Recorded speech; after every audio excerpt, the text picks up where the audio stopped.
Hello, it's Mr. Kingsbury from Algebra 2, talking about our quadratic units today. In fact, we're going to look at what we call polynomial operations in this set of notes.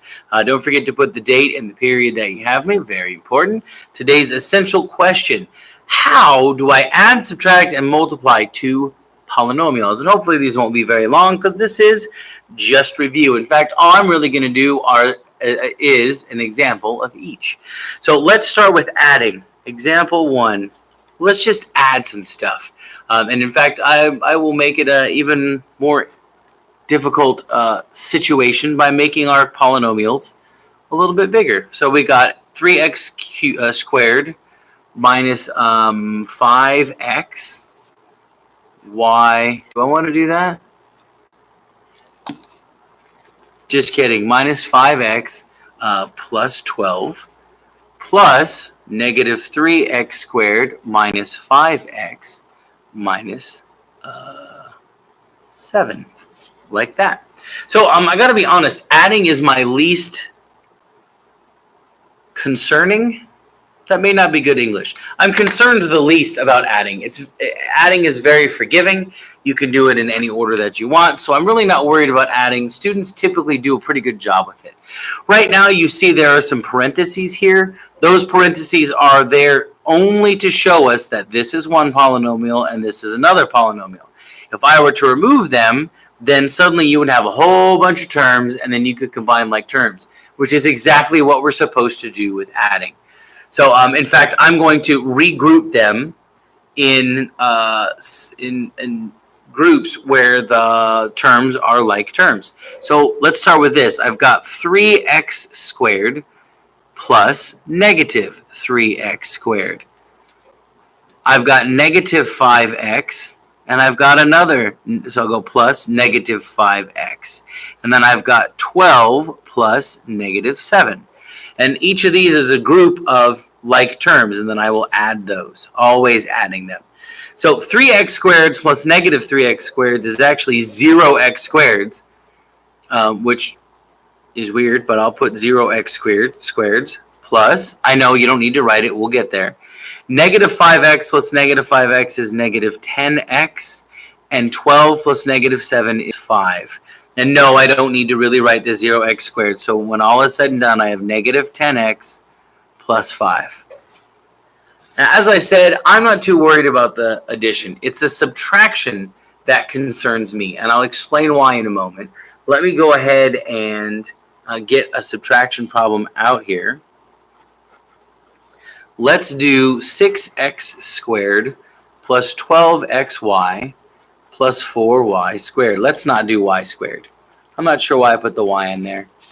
Let's just 12x plus 4 minus 2x squared minus 8x plus 2. Good. Now, much like with the addition example, you'll notice there are parentheses. Those are again there to show us that this is one polynomial and this is another polynomial. The thing with subtraction that is not true with addition is that with subtraction, order matters. So it's very important that we keep things in the right order and we're subtracting the right thing from the right thing. Otherwise, we could end up with the wrong number. For example, 7 minus 2 is 5, but 2 minus 7 is negative 5. That's the difference between having $5 in my pocket to spend or owing someone $5. It's a very profound and an important difference. So with the subtraction, you have to make sure that everything that comes after this minus sign right here continues to come after a minus sign, or at the very least you can see how the minus affects them. I can actually work this really similar to how I did my addition, in that I'm going to put stuff together that are like terms, and I'm just going to make sure to put a minus between them. So let's start with 6x squared. And then I have 2x squared, and I'm going to make sure to put this minus between them. I've got 12x, and I've got negative 8x, and I'm going to put this minus between them. Yes, there are two negatives there. We will address that momentarily. And then we have 4 minus 2. And once again, each group of like terms I will combine by adding. Now let's go through this. 6x squared minus 2x squared is 4x squared. 12x minus negative 8x is a little hard to understand at first. If you recognize that the two negatives cancel and make a positive, this just becomes 12x plus 8x. That's 20x. And then lastly, we have 4 minus 2. That would be 2. So we get 4x squared plus 20x plus 2. Not a big deal, but you got to make sure to keep the negatives in check or it's not going to work out very well at all. Let me do one more and then I will call it a day. So let's say that we're multiplying, and I'm just going to multiply a couple binomials just to give you an idea, because otherwise we could be here for a while. So let's say that I want to multiply 5x plus 2 and x minus 2x minus 3. And I'm going to say something about multiplication after this, but let me just do this first. So there are several methods you can use, and I'm glad to talk to you about other methods if the one that I use doesn't work for you. Many students like what we call the box method. So you draw a box. There's my box. And you divide the box into the same number of rows and columns as you have terms in each polynomial. So I have 2 terms here, so I'll make that 2 rows, and I have 2 terms here, so I'll make it 2 columns. Then you put your polynomial on the side and on the top there, and then you work it like a multiplication chart.